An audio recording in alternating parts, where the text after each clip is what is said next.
Welcome back to Running with Coach Tori. And Jeff.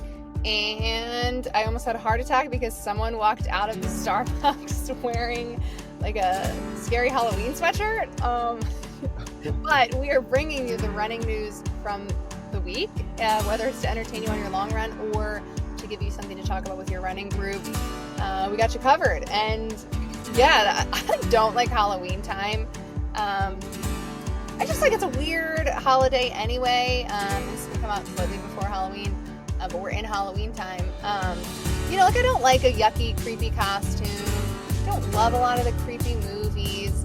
Yesterday we were driving home and we passed like people with their decorations, like the skeletons, and like most people do it fine. They're not like too yucky. But then James looks out the window and he's like, "Mommy, somebody's in the storm drain." And I was like, "What?" I think somebody had put like hand decorations coming out of the storm drain, or someone was in the storm drain. I don't know. Either way, I don't love not like into spooky season necessarily. Do you like Halloween? Nah. No, I do not like Halloween. The only good part about Halloween was when you were a kid getting candy. I mean, Yeah. it's like Christmas and kids being presents. Like as an adult, Christmas is a lot more stressful, and Yeah. bringing that tree up from the basement every year is like this isn't fun. But I do love the season. I do love a lot about it. Halloween, I can't say as much. We don't decorate. We don't get any Halloween trick or treaters No? where we are. None. No, I Wow. think the houses are a little spread out. I guess, yeah. It's not a young neighborhood, so there's not a lot of young people with Mm. kids. So yeah, I don't think we've had more than one in the last like 5 years. Wow. Yeah. Do you get kids in your neighborhood? We do. It's always surprising actually on Halloween because I'm always like convinced there's not a single child that lives in our neighborhood besides mine. And then Halloween happens and yeah, you run into like 15, 16. So again, like not a lot of kids, but like way more than I was aware of. So I do appreciate that like the neighborhood still like because again my neighborhood's like mostly older, and not a lot of people with kids, but they'll still do the candy thing for the most part. So yeah, it's Yeah. fun. Yeah, that part's fun. So do you bring James out? Do you take him out around the neighborhood? Yeah, well we bring all the cousins come over because they don't have a neighborhood. Um, Oh yeah. so the whole crew walks around. Yeah. Good. Yeah, I mean, it sounds like again fun family thing. Get together, hot apple cider maybe. I don't know anyone who likes that. Nobody likes that. Yuck. Okay. All right. Well, let's jump into Yeah. the. How about the? Let's do a quick update on. I did my mile run. I think last time Yesterday. we talked. Yeah, I did it twice Oh. this past week. So I did it. So just to remind everyone, like, so I'm not a mile runner, so these times are not necessarily impressive for people. But so my back in August, on August 12th, I did my first mile run.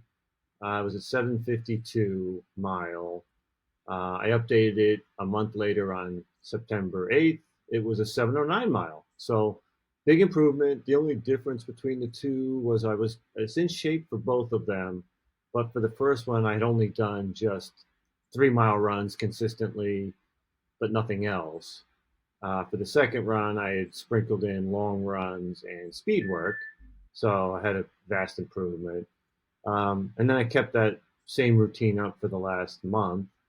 Results weren't quite as good though. On the 16th of October, I went out and tried to do my mile run. I went to the track. There was a girls' field hockey game going on at the high school, so I couldn't run on the track. So I did it on the roads. Very windy day. 7:26 was my time. Not impressive. I think the wind got to me. The heart rate wasn't very high, Yeah. 133. So I think my effort wasn't great. I think I got psyched out by the wind, just not feeling great. So anyway, I didn't feel good about that one. So I redid it yesterday, and 6:59 was my time. Heart rate 154, so a much better effort. Now, gonna have to caveat it and say the last one was on the treadmill. Does that invalidate my effort? Oh, Can I say my official time is 6:59 because I did it on a treadmill? I think you have to say it's a treadmill mile. Ah, okay, it's a treadmill mile. Yeah. I feel the same. I Mm-hmm. feel like there's not necessarily, and I did have it on the 1% incline, which they say equalizes it to running outside. Um, but yeah, I like you. I do feel like it's a little bit of an asterisk next to the mile time. I don't think I can say that is my mile time. Yeah. I got to go back to 7:09. Yeah, yeah, because you're eliminating the turn, you're eliminating it's just different factors, right? You're the outside, all that stuff. So yeah, No win, yeah, no win. And yeah, the other thing is pacing too. It locks your pacing in, yeah, it takes out the and I don't winning have to worry about. aspect. Yeah, yeah, and they talk about that a lot in races, right? Where they talk about like as a runner, most runners don't like to go to the front of the field and control the pace and run the whole thing out in front because you don't get to shut your mind off. And I think if you're in second and they're running the right pace, you can just sort of just lock in, just follow the some person in front of you, and then decide at the last 100 meters what you want to do. Exactly. And that's what's running on a treadmill is like. Is yeah, I just put it on the 8.6 and then just go, and then like okay, you don't have a chance to slow down if you're really feeling tired because the treadmill is going to do what the treadmill does. Anyway, so that was my that's my update. I will try maybe one more, but I don't think I think the season's getting where I can't. I'm not going to go out when it's freezing cold and try a mile run. Well, when we come to visit you, we can all cheer you on and watch you run a mile. Yes, I never responded to your like locked in date for um, Diggerville or whatever it's called, Yes, Diggerland. Diggerland. Same, it's just as bad. Yeah, yeah. Only reason I didn't respond necessarily was I just don't know what I was doing with Florida, so I didn't want to lock in and say, "Oh yeah, I'll be there. Let's do it." And then, oh my God, I've got commitments to be in Florida to dog sit. Fair. Okay, all right. Shall we move on to news? Yeah, let's hit the news. All right, let's hit some news. So, Cape Town Marathon was scheduled for October 19th. And you may or may not know, it's the World Marathon Majors currently has 7 marathons, and Cape Town is one of the ones that's being considered for the expansion to maybe up to 9 total races. So Ugh. two additional races may be added. So Cape Town's on that list. It's got about 24,000 runners, and I think they capped that at 24,000. And it's supposed to be a great event. However, due to high winds, it was canceled 90 minutes before the start of the race. Um, that seems like a bit of a disaster. Uh, I mean, these weren't a hurricane. This was not a hurricane. This was overnight high winds. Seemed like it damaged some of the structures at the start area in the town. So the race organizers canceled the event and did not offer refunds No, to runners. Yeah, I didn't know that um, part. Wow. yeah, the runners did not get refunds. Now they were offered, and they are offered, a deferred entry into next year or the year after's race. But Wow. if you spent money, I mean, of the 24,000, you got to figure vast majority are local runners. But there were some Ethiopian athletes there.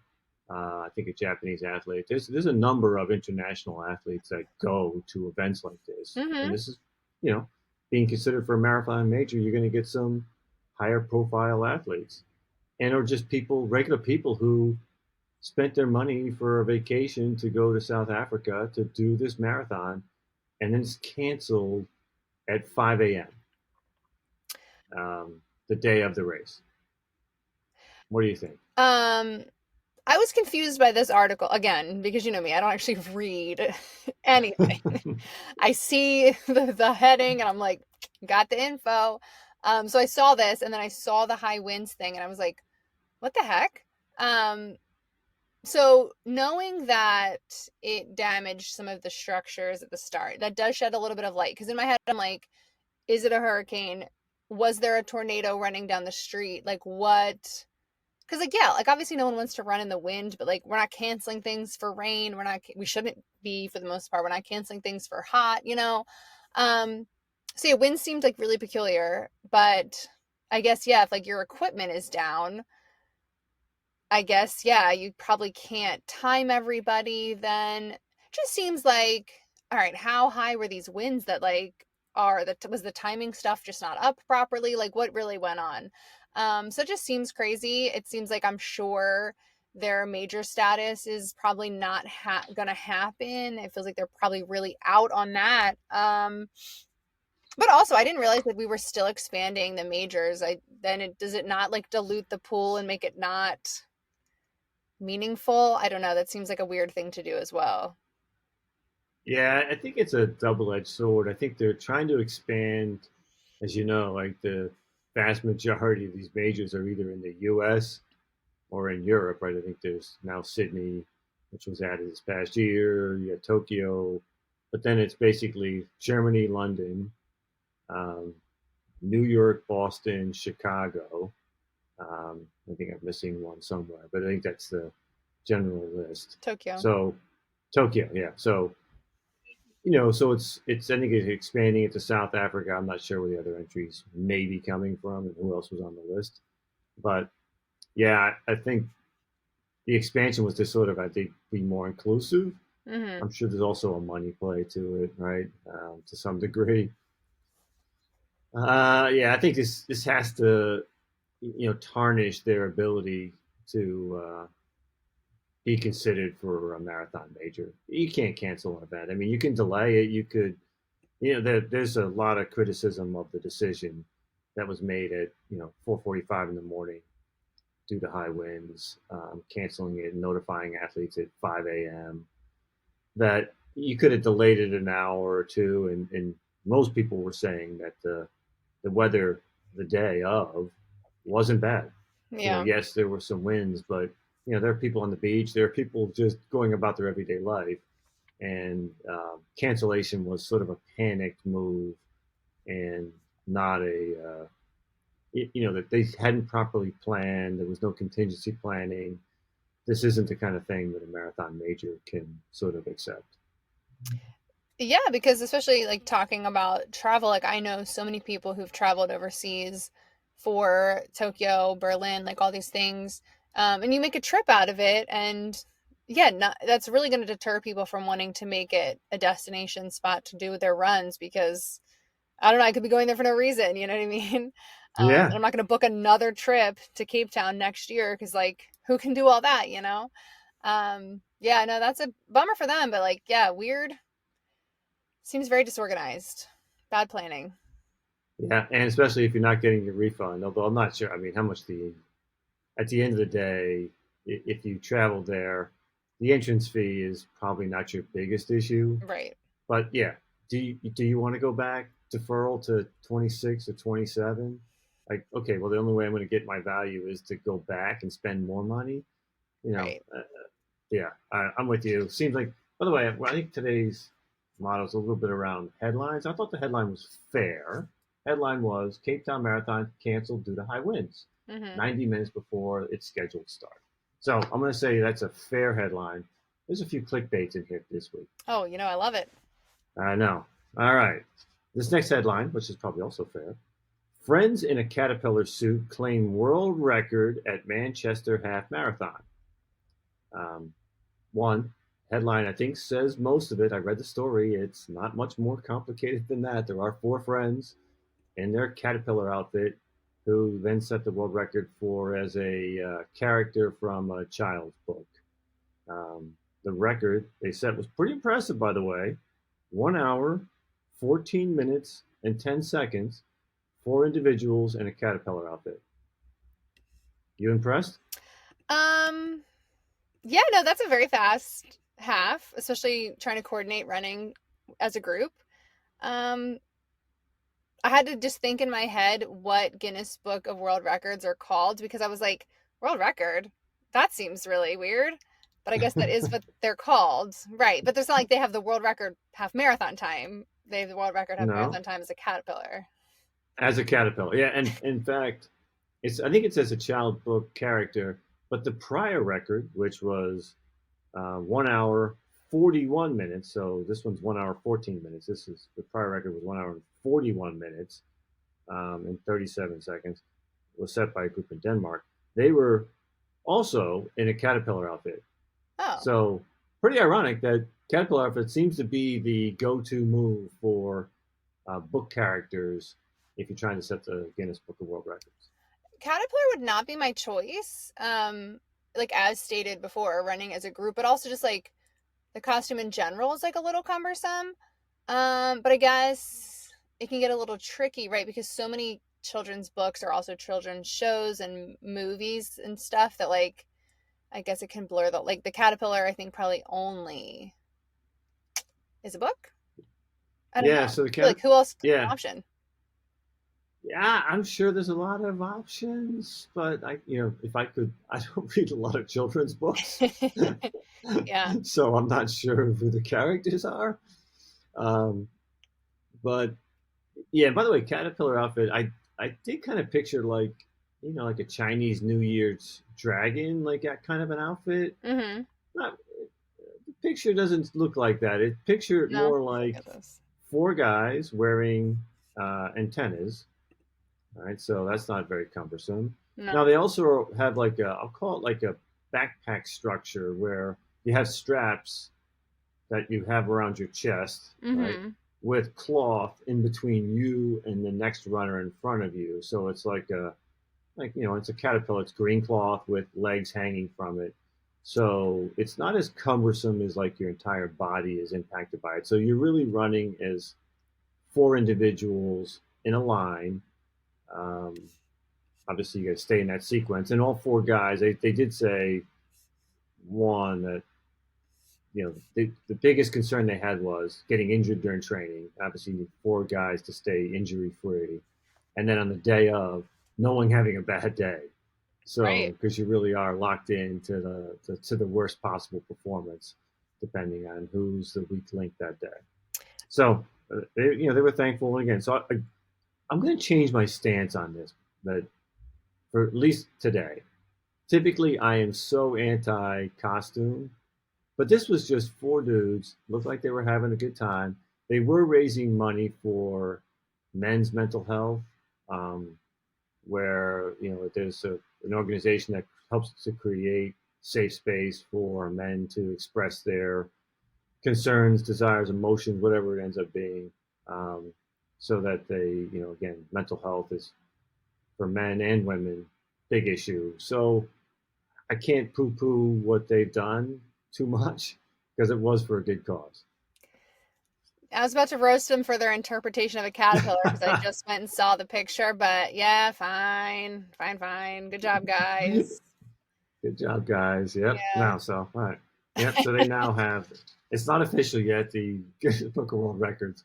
I can't believe they have to do this. Like they go and they have to verify, you know, that it was all legit. These aren't people scamming the system just to get in the book. So it's not legit yet, but it will be legit hopefully in the future. Okay. Okay. Next story. I feel like this one's a little clickbaity, but it's California governor candidate suggests women could compete against men in track at the 2028 LA Olympics. That's the headline. Okay. Okay, so candidate Betty Yee, she appeared on Piers Morgan. You know Piers Morgan, right? Had a TV show. It's now Piers Morgan Uncensored. I don't know if that's on YouTube, if that's on real media. I can't say I watched Piers Morgan, but I do know that he was on mainstream TV for many years and it may still be. I'm not totally sure. Okay. I watched the clip on YouTube, so I can't tell what actually media streaming service he's actually on. But it seems like a little bit legit as a legit organization. Maybe a little bit of he's a little bit maybe clickbaity himself in his stories. So I would say her view was much more around trans athletes having an opportunity to participate. So this started out as a trans. By the way, I know this is a little bit of a triggering story for some people, so um, I'm not trying to get into a political debate. So I'll just say that her view was, as a supporter of trans athletes, she was saying that she wants athletes to have an opportunity to participate. So Pierce Morgan sort of bullied her into, like, hey, you're now running to be the governor of California. This is relevant because the LA Olympics are in 2028 in LA. You need to take a position on, would you have runners running to compete against each other in one category? She's like, well, bullied into a position. I really felt like her position was just looking for an opportunity for trans athletes to participate in some way, shape, or form. It was really Pierce Morgan forcing her into, like, should they compete against women? Do you think that's fair? Do you think Usain, do you think that's fair? Do you think men and women could compete in the same category as one? Do you think women could beat Usain Bolt in 100 meters and at his prime? So I really feel like she was getting bullied into a position that she said, like, hey, listen, I'm not an athlete. I don't know what people do and don't do. Um, so I feel like this one was a little bit of a false headline that, yeah, yes, that was ended up being what she was saying, but not, it wasn't really her, like, platform or position. She just sort of got bullied into, like, answering this question, this question, this question. And ultimately it said, yes, I thought you could compete in one category as one open category, not men versus women versus trans.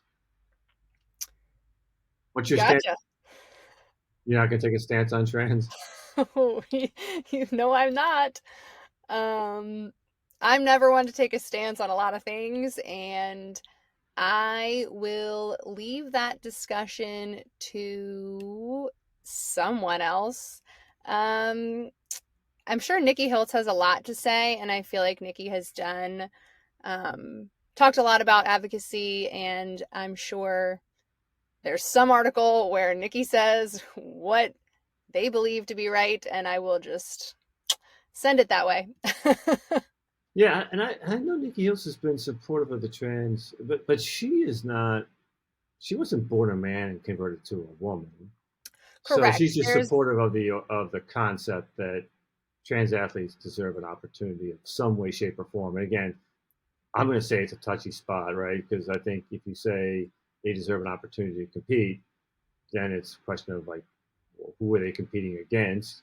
Are they competing against other women? Um, and that's where it gets touchy. It's where, are they competing just against other trans athletes? Paralympics would be an example where you sort of just pick a category and you say, okay, all these athletes are competing against each other. Could you do the same thing for trans athletes? I don't know. It is a touchy situation. I'm certainly not qualified to say that a trans woman, which is a man, born a man, transitioned to a woman, is equal to a person born as a woman. I do think there's a competitive advantage, it feels like to me, but I'm not a scientist. I don't know that for sure. I don't know what the definitions are. But yeah, I think it does certainly on the surface look like there's a little bit of a disadvantage that a woman would have against a trans athlete. I think I just sort of took a position, but not really. Yeah, I think it is. Well, it's a really hard. The world we live in currently is a very hard place to be for so many people, and I think sports, especially, have become a forefront of seeing how we can make the world make sense for the way it currently is. And yeah, so I will still just keep deferring to people like Nikki. I know Caitlyn Jenner has said a lot about sports. I will let anyone else currently who knows more talk about it. I just podcast about the running news. All right, well, I'll go to the next headline. I don't think there's a controversy here, although I didn't understand Woo! all of it. We'll find Okay, one. right, here we go. Growing a baby takes more energy than running marathons for 9 months straight. True or Explain. false? Oh, okay. Are you going to go true or false? So, cumulatively, growing a baby would be taking more energy than if I ran a marathon every day for 9 months. Well, that's where I got confused. So it just says running marathons for 9 months straight. I interpret that to be daily. Now, let me get into the data. Okay. So Growing a baby's hard. growing a baby is hard, so I'm certainly not qualified to talk about what it takes to grow a baby, and how much energy it takes. But someone here, fortunately, is. Um, you and the scientists at Duke University. They did a study on this, and they basically found so there's something called the basal metabolic rate. What that really means is it's the baseline of what your body needs to function at a resting situation. So what they found through studying ultra marathoners, people who ran across like the U.S. over time, like over like months on end, that you can function at 2.5 times this basal metabolic rate, I'll call it the BMR, and so you can run it. You can expend more energy, like 2.5 times that resting rate, without compromising your body. As soon as you go beyond 2.5 times, your body then is basically your body's not able to absorb enough calories to function at that same level for over a period of time. It has to use fat or muscle to compensate. So if you go to 2.6 or 3.0, you're now eating into muscle or fat. And yes, you may lose weight, but obviously you can't do that over too long a period of time, because you would just melt away to nothing. So 2.5 times is sort of the line that you can get to for any long term endurance athlete.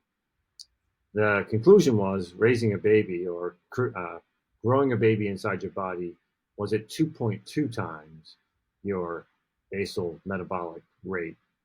And so it's approaching that 2.5, very close to what maybe a marathoner experiences. Now, I will say in this study, they do say that a marathoner during the run, they're at like 15 times the metabolic rate. So they are burning up fuels inside their body well beyond what they could sustain. But that's only for a short period of time.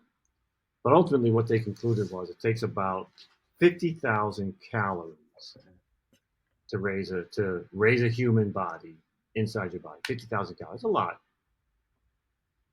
Now, over 270 days, over that 40-week period, it's only about 200 calories a day. So that sort of surprised me. I thought it would be a lot more than that. And that was in a separate study, though, I will say that. So their ultimate conclusion was that raising or creating a child was equivalent to running 30 marathons over that 40-week period. Okay. All right. So I Sure. thought that was a little bit of, depending on how you interpret that headline, growing a baby takes more energy than running marathons for 9 months straight. Again, I interpret it to be daily, but if it's now basically 30 marathons over that period, which is a lot of marathons, by the way, many, many marathons, um, almost one a week, is what the energy that it takes to raise a child. Again, raise a child's the wrong term. It's create a child, Grow. Grow grow, one. grow a baby. Yeah, no, that is definitely a misleading headline because, like you said, I also interpreted that as one marathon every day. Um, yeah, and as much as I like won't downplay being pregnant, like there are times that you feel okay, and I've also run a marathon, and like at no point did I feel okay, you know what I mean? So, yeah, no, it's definitely like a different phenomenon. Interesting. Like sometimes I wonder, like, what do we do?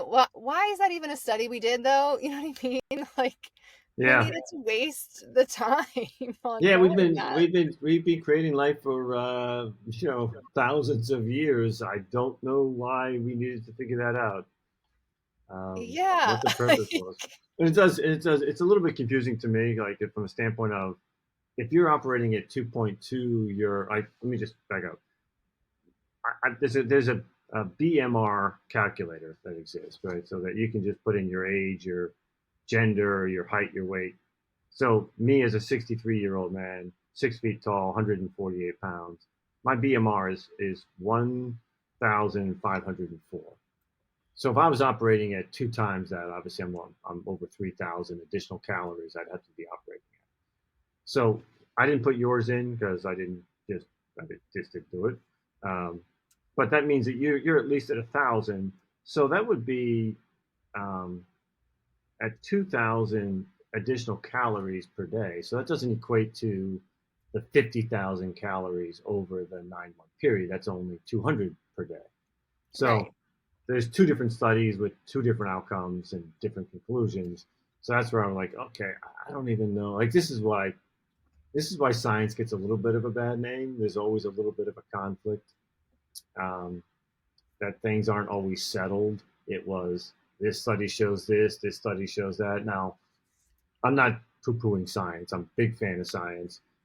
You sort of have to look at the overwhelming evidence. There's no doubt that it's challenging on a woman's body to grow a child, whether it's two times of this metabolic rate, three times, 1.5 times, one time.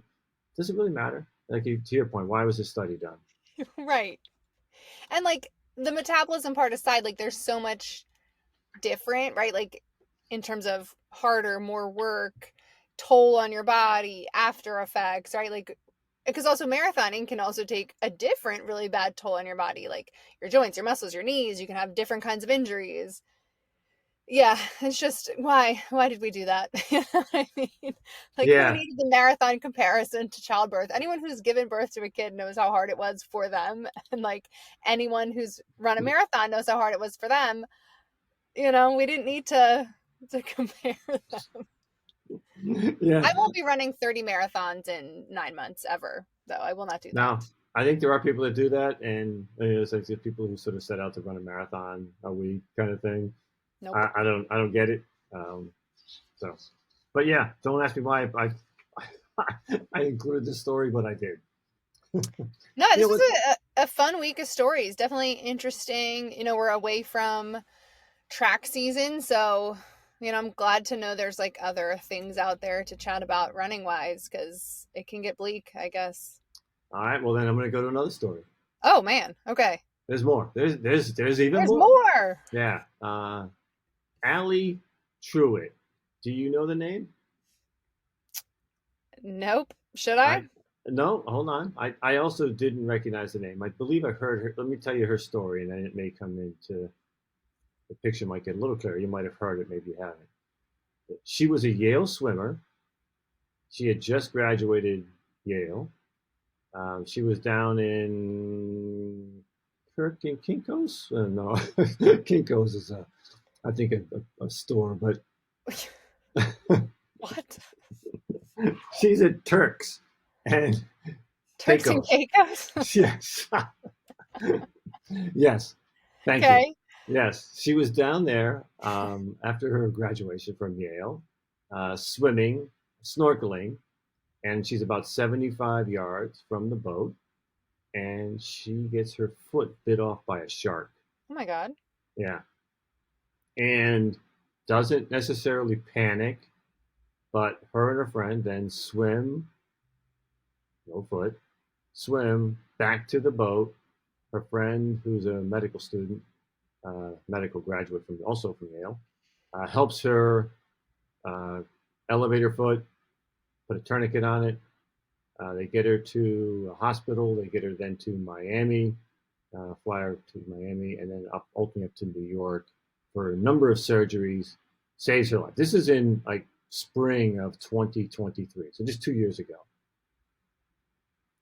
In 2024, she is in the Para Olympics in Paris and wins two medals.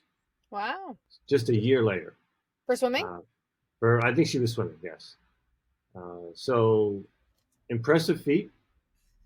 And you're saying you still have a puzzled look on your face. Why are you talking about this on a running podcast? Oh, no, because it cut out when I asked for swimming and then it froze. So I was like, I don't know what it was for. Swimming. I believe Yeah. I didn't even look that up. I believe it was swimming, although it could have been running. Who knows? Okay. Um, the relevancy here is the fact that she is running the New York City Marathon. Oh, So again, just 2 years after her foot was bit off by a shark. She has a prosthetic foot. She has a blade, um, and she will be running in the New York City Marathon. So, which is coming up in another 2 weeks, early November. So I think my message there is if you have an opportunity to watch the New York City Marathon, I'm hoping they will highlight her story. She's relatively famous because of obviously all the stuff that's happened to her. She's been on a number of podcasts and nightly news stories, and so she's an inspiration to a lot of people who to a lot of people who run, have challenges in their lives to overcome that. She says she's not she's still fearful about a lot of things, and she's not like some kind of hero. She just decided not to just melt away. She decided to embrace it and continue on and do other things with her life. So wow. Good for her. yeah, inspirational story. I thought that one just sort of struck me as there are a lot of people who know the story. I wasn't necessarily one of them when I initially saw. I'm like, ah, that sounds vaguely familiar, but could have been any story that I'd seen in the past. All right, last thing I got for you is apparently there's a mascot for each of these World Indoors and Outdoors. So the World Indoor unveiled its mascot. Um, it's a goose, and they're looking for a name for the goose. So this is to put you on the spot. Is do you have any mascot names that you want to throw out there for to name the goose? No. Um, I did not know that they did this and like how random. Um, no, because I'm like deep in my toddler mom era, so like everything I know is named either like poo poo head or like goosey. You know what I mean? Like we're not creative over here. And I don't know if I ever would have been creative before that, but wow. It's like what are do people get to vote? Yes, they people get to vote. So I'll tell you some of the names, and just right down that same alley is Goosey McGooseface. Wow. Okay. So like my son could have named that goose. Gotcha. That's one of the options. Here are some of the names I saw that I thought were at least interesting. Yared New Goose, Okay. New Goose. Um, the Big Honkers. I don't think you're allowed to say that. Yeah, what?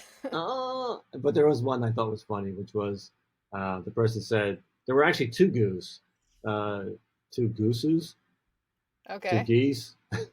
Right? That animal. Well, there were two individual gooses. Anyway, the first one was they named Fred Curley, but he got into an altercation and assaulted the second one Oh before geez. they had an opportunity to name it. So Oh my gosh. Yeah, anyway, okay. Yikes. someone threw that out there just to Yeah, trash Fred Curley a little bit.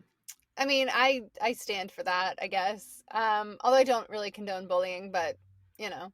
Um, wow, I guess like I was about to say I'll be interested to hear what they name it, but like I really won't be. But I'm No, sure we'll get the update on what the if name I of it if I is. see the update in February or March when they have the indoor championships, I will let you know the final goose's name. Yeah, feel free to rate the episode with the name of the goose. You don't even have to have any context, just 5 stars, next name of the goose. I will read them next time. Is that it?